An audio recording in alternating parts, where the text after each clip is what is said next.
थी। उसके 7 बेटे थे। 6 कमाने वाले थे, एक निकम्मा था। बुढ़िया माँ 6 बेटों की रसोई बनाती, भोजन कराती और कुछ जूठन बचती वह 7वें को दे देती थी। परंतु वह बड़ा भोला भाला था, मन में कुछ विचार नहीं करता था। एक दिन वह बहू से बोला, देखो मेरी माँ को मुझ पर कितना प्रेम है। वह बोली, क्यों नहीं, सबका झूठा बचा हुआ जो तुमको खिलाती है। वह बोला, ऐसा नहीं हो सकता है, मैं जब तक आंखों से न देख लूं मान ही नहीं सकता। बहू ने हंसकर कहा, देख लोगे तब तो मानोगे। कुछ दिन बाद त्योहार आया। घर में 7 प्रकार के भोजन और चूरमे के लड्डू बने। वह चाचने को सिर दुखने का बहाना कर पतला वस्त्र सिर पर ओढ़े रसोई घर में सो गया। वह कपड़े में से सब देखता रहा। 6 भाइयों भोजन करने आए। उसने देखा माँ ने उनके लिए सुंदर आसन बिछा नाना प्रकार की रसोई परोसी और आग्रह करके उन्हें झिमाया। वह देखता रहा। 6 भोजन कर उठे तब माँ ने उनकी झूठी थालियों में से लड्डुओं के टुकड़े उठाकर एक लड्डू बनाया।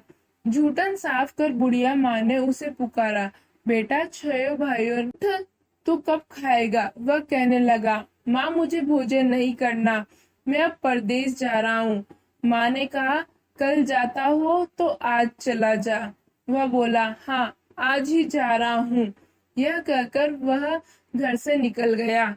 चलते समय स्त्री की याद आ गई। वह गौशाला के कंडे थाप रही थी। वहां जाकर बोला, दोहा, हम जावे परदेश आवेंगे, कुछ काल तुम रहियो संतोष से, धर्म आपनो पाल। वह बोली, जाओ पिया आनंद से हमारो सोच हटाए, राम भरोसे हम रहे, ईश्वर तुम्हें सहाय। 2 निशानी आपनी देख धरु में धीर, सुधी मति हमारी बिसराइयो, राखियो मन गंभीर। वह बोले, मेरे पास तो कुछ नहीं, यह अंगूठी है, सो ले और अपनी कुछ निशानी मुझे दे।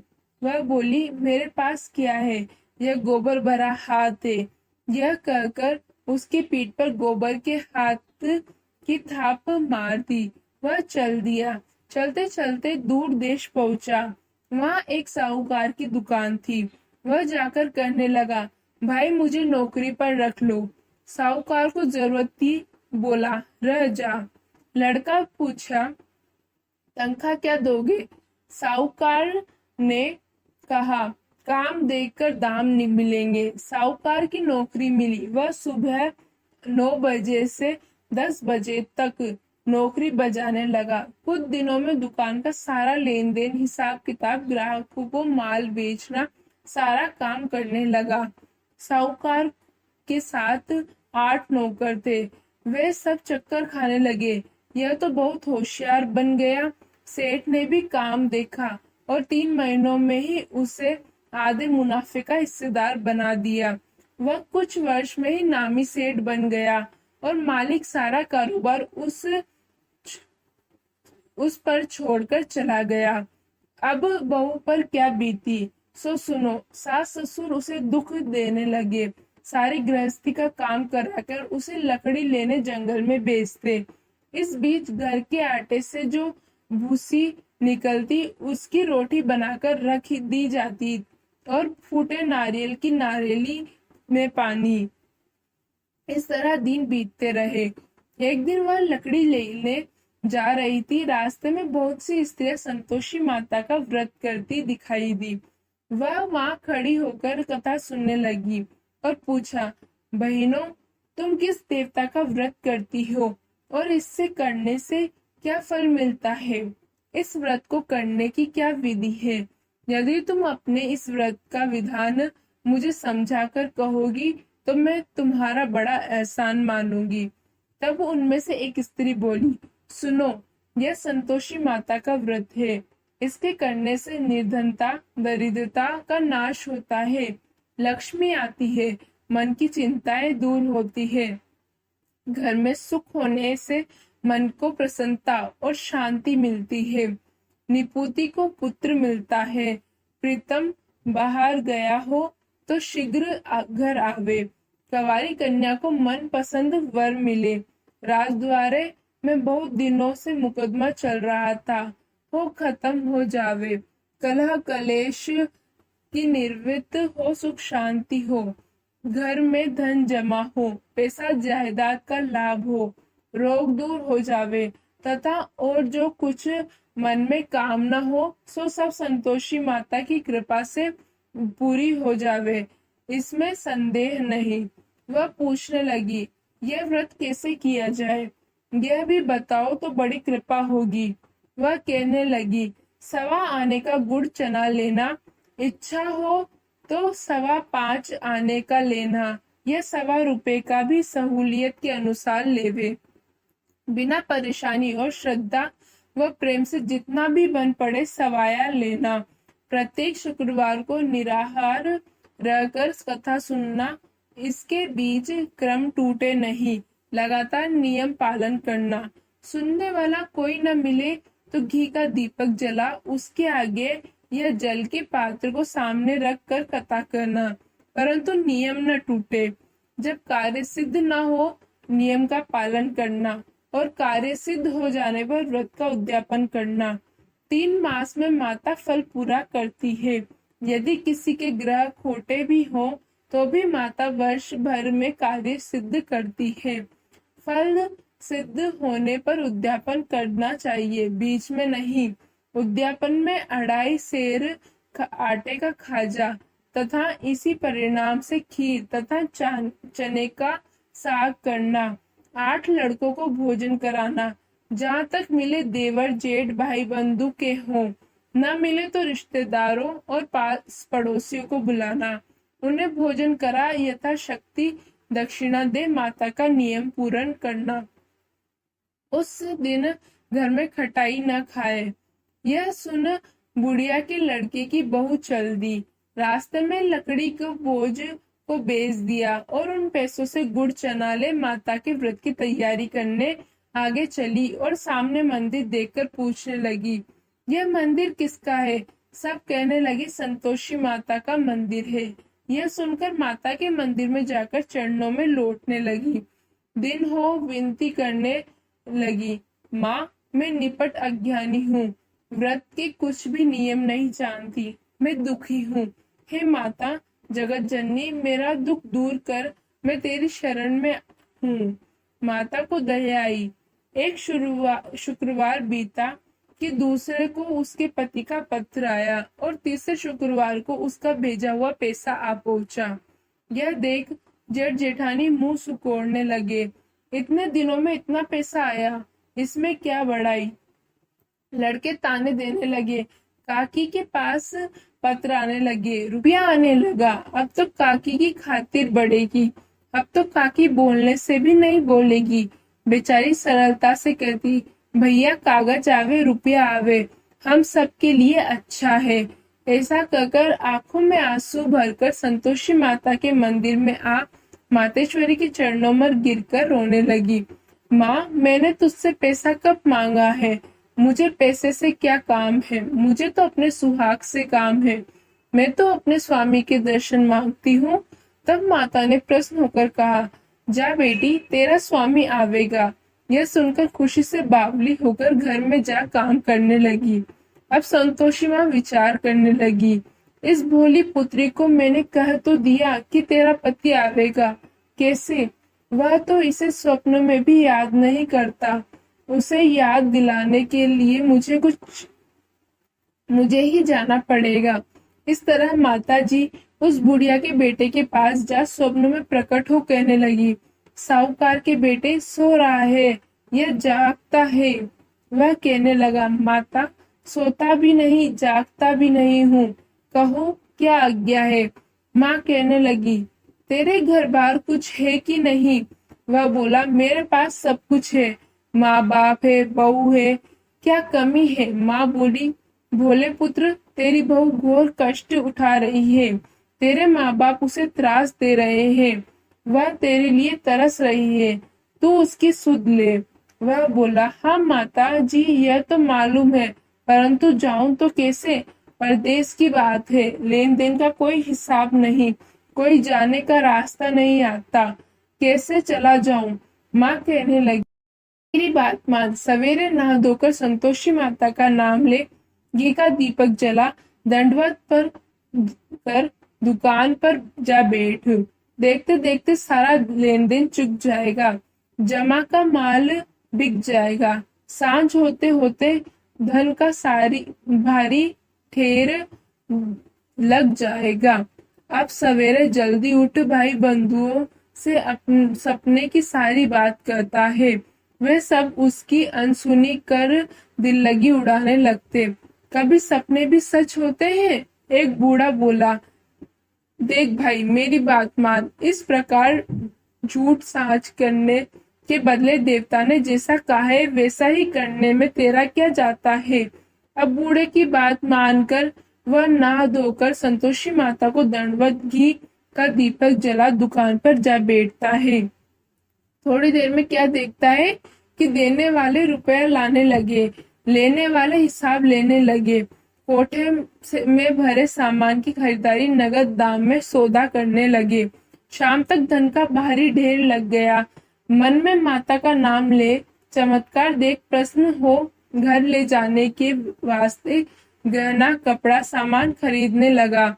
यहाँ काम से निपट तुरंत घर को रवाना हुआ। वह बेचारी जंगल में लकड़ी लेने जाती है, लौटते वक्त माताजी का मंदिर में विश्राम करती है। वह तो उसके प्रतिदिन रुकने का जो स्थान ठहरा। धूल उड़ती देख वह माता से पूछती है, हे माता, ये धूल कैसी उड़ रही है?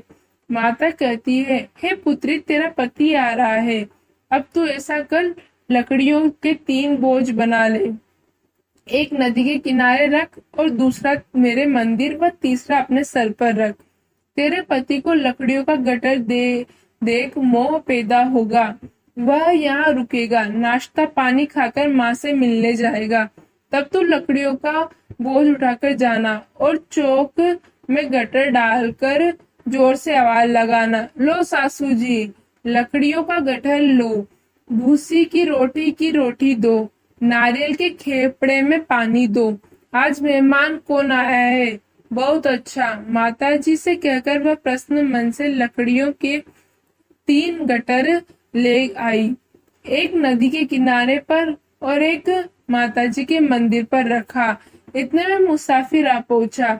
सूखी लकड़ी देख उसकी इच्छा उत्पन्न हुई कि हम यहीं पर विश्राम करें और भोजन बनाकर खा पीकर गांव जाएं। इसी तरह रुककर भोजन बना, विश्राम करके गांव को गया, सबसे प्रेम से मिला। उसी समय सिर पर लकड़ी का गटर लिए वह उतावली सी आती है। लकड़ियों का भारी बांझ आंगन में डालकर जोर से 3 आवाजें देती है, लो सासू जी, लकड़ियों का गटर लो, भूसी की रोटी दो, आज मेहमान कौन आए हैं? यह सुनकर उसकी सास बाहर आकर अपने दिए हुए कष्टों को भुलाने हेतु कहती है, बहू ऐसा क्यों कहती है? तेरा मालिक ही तो आया है, आ बैठ, मीठा भात खा, भोजन कर, कपड़े गहने पहन। उसकी आवाज सुन उसका पति बाहर आता है, अंगूठी देख व्याकुल हो जाता है, माँ से पूछता है, माँ यह कौन है? माँ कहती है, बेटा यह तेरी बहू है, आज 12 वर्ष हो गए हैं जब से तू गया है, तब से सारे गांव में जानवर की तरह भटकती फिरती है, घर का कामकाज कुछ करती नहीं, 4 पहर आकर खा जाती है। अब तुझे देख भूसी की रोटी और नारियल के खोपड़े में पानी मांगती है। वह लज्जित हो बोला, ठीक है माँ, मैं इसे भी देखा और तुम्हें भी देखा है, अब दूसरे घर की ताली दो, उसमें रहूंगा। अब माँ बोली, ठीक है बेटा, जैसी तेरी मर्जी हो सो कर। यह कर ताली की गुच्छा पटक दिया। उसने ताली लेकर दूसरे मकान की 3री मंजिल का कमरा खोल सारा सामान जमाया। एक दिन में राजा के महल जैसा ठाट बाट बन गया। अब क्या था, बहू सुख भोगने लगी। इतने में शुक्रवार आया। उसने अपने पति से कहा, मुझे संतोषी माता के व्रत का उद्यापन करना है। उसका पति बोला, अच्छा खुशी से कर लो। वह उद्यापन की तैयारी करने लगी। जेठानी के लड़कों को भोजन के लिए कहने गई। उन्होंने मंजूर किया, परंतु पीछे से जेठानी ने अपने बच्चों को सिखाया, देखो रे, भोजन के समय सब लोग खटाई मांगना, जिससे उसका उद्यापन पूरा ना हो। लड़के झीमने आए, खीर खाना पेट भर खाया, परंतु बाद में खाते ही कहने लगे, हमें खटाई दो, खीर खाना हमको नहीं भाता। देखकर अरुचि होती है। वह कहने लगी, भाई खटाई किसी को नहीं दी जाएगी, यह तो संतोषी माता का प्रसाद है। लड़के उठ खड़े हुए, बोले, पैसा लाओ। भोली बहू कुछ जानती नहीं थी, उसने पैसे दे दिए। लड़के उसी समय हट करके इमली खाई खटाई ले खाने गए लगे। यह देखकर बहू पर माताजी का कोप किया। राजा के दूत उसके पति को पकड़कर ले गए। जेठ जेठानी मन माने वचन कहने लगे, लूट लूट कर धन इकट्ठा कर लाया है, अब सब मालूम पड़ जाएगा जब जेल की मार खाएगा। बहू से यह वचन सहन नहीं हुए। रोती हुई माताजी के मंदिर गई, कहने लगी, हे माता, तुमने क्या किया? हंसा कर अपने भक्तों को रुलाने लगी। माता बोली, बेटी तूने उद्यापन करके मेरा व्रत भंग किया है, इतनी जल्दी सब बातें भुला दी। वह कहने लगी, माता भूलती तो नहीं, न कुछ अपराध किया है, मेरे तो भूल से लड़कों को पैसे दे दिए थे, मुझे क्षमा करो, मैं फिर तुम्हारा उद्यापन करूंगी। माँ बोली, अब भूल मत करना। वह कहती है, अब भूल नहीं होगी, अब बतलाओ वे कैसे आवेंगे? माँ बोली, जा पुत्री, तेरा पति तुझे रास्ते में आता मिलेगा। वह निकली, राह में पति आता मिला। वह पूछती है, तुम कहाँ गए थे? वह कहने लगा, इतना धन जो कमाया उसका टैक्स राजा ने मांगा था, वह भरने गया था। वह प्रसन्न हो बोली, भला हुआ, अब घर को चलो। घर गए। कुछ दिन बाद फिर शुक्रवार आया। वह बोली, मुझे फिर माता का उद्यापन करना है। पति ने कहा, करो। बहू फिर जेठ के लड़कों को भोजन को कहने गई। जेठानी ने एक दो बात सुनाई और सब लड़कों को सिखाने लगी, तुम सब लोग पहले ही खटाई मांगना। लड़के भोजन से पहले कहने लगे, हमें खीर नहीं खानी, हमारा जी बिगड़ता है, कुछ खटाई खाने को दो। वह बोली, खटाई किसी को नहीं मिलेगी, आना हो तो आओ। वह ब्राह्मण के लड़के लाकर भोजन कराने लगी।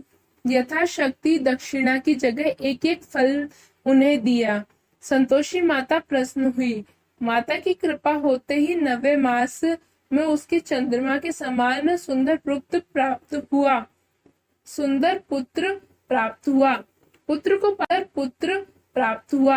पुत्र को पाकर प्रतिदिन माताजी के मंदिर को जाने लगी। माँ ने सोचा, यह रोज आती है, आज क्यों न इसके घर चलूं, इसका आसरा देखूं तो सही। यह विचार कर माता ने भयानक रूप बनाया। गुड़ चने से सना मुख, सून के समान होठ, उस पर मक्खियां भिन भिन कर रही थी। देहली पर पैर रखते ही उसकी साथ चिल्लाई, देखो रे, कोई चुड़ैल डाकिन चली आ रही है, लड़कों से भगाओ, नहीं तो किसी को खा जाएगी। लड़के भगाने लगे, चिल्लाकर खिड़की बंद करने लगे। बहू रोशनदान में से देख रही थी। प्रसन्नता से पगली बंद चिल्लाने लगी, आज मेरी माताजी मेरे घर आई है, वह बच्चे को दूध पीने से हटाती है। इतने में सास का क्रोध फट पड़ा। वह बोली, राण देखकर क्या उतावली हुई है, बच्चे को पटक दिया। इतने में माँ के प्रताप से लड़के ही लड़के नजर आने लगे। वह बोली, माँ, मैं जिसका व्रत करती हूँ ये संतोषी माता है। इतना कहकर झट से सारे किवाड़ खोल दिए। सबने माताजी के चरण पकड़ लिए और विनती कर कहने लगे, हे माता, हम मूर्ख हैं, अज्ञानी हैं, तुम्हारे व्रत की विधि हम नहीं जानते, व्रत भंग कर हमने बड़ा अपराध किया है, जग माता आप हमारा अपराध क्षमा करो। इस प्रकार माता प्रसन्न हुई।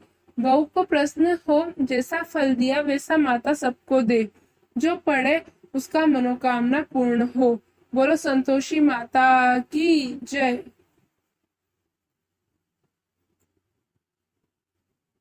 ऐसी ही और व्रत कथा सुनने के लिए इस चैनल को सब्सक्राइब कीजिए और लाइक कीजिए।